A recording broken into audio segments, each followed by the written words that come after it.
পারছি না, মাথা উঠালে দেখা গেছে গুলি লাগতে পারে, যার কারণে আমি এদিকে ফিরেছিলাম। তখন সেনাবাহিনী দেখলাম উনিও চোখের পানি চলে আসছে। যখন দেখলাম পাখির মতন গুলি করতেছে, আমরা এই জায়গায় যার উপর গুলি পড়ে সে নগদ মারা যাচ্ছে। তারপরে আমি একটু হাতটা আলগি দিয়ে শুয়েছিলাম, যার কারণে আমাকে গুলি করছিল, আমার গুলিটা আমার হাতে লাগছে, যে হাতের ছেড়ে দিয়ে গেছে, যে এখনো দাগটা আছে।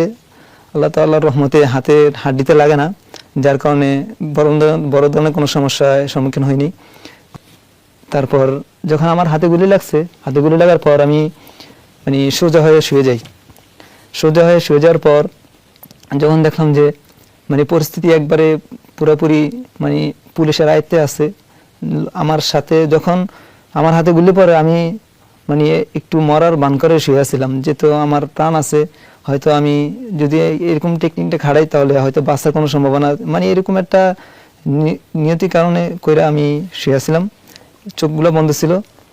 যার কারণে যখন আমি চোখ মিলে দেখি, কিছুক্ষণ পর চোখ মিলি, তখন দেখলাম যে আমার সামনে থেকে, আমার পায়ের সামনে থেকে আমার একবার নিকটতম থেকে ফায়ার করতেছে, পায়ের বিকট আওয়াজের কারণে আমার চোখগুলো হালকা হালকা বাড়ি খাচ্ছে। তখন তো সূর্যের আলোটা একটু চোখের মধ্যে লাগছে, যার কারণে আমার চোখ বাইরে বাইরে করতেছে। তখন পাশে থাকা একজন পুলিশ দেখে বলতেছে যে এটা মরা নাই। তখন কাছে আসছে, 4-5 জন কাছে আসছে, আইসা কয়েকজন লাথি দিছে আমার মাঝে, আমার পায়ে লাথি দিছে, অনেক জোরে জোরে লাথি দিছে। তারপর দেখছি যে আমি একটু লাড়া দিছি, লাড়া দেওয়ার পর তারপর আমাকে পানি আনছে, পানি এনে আমার মুখে ছিটা দিছে, আর তখন আমি পরিপূর্ণভাবে চোখ মিলছি।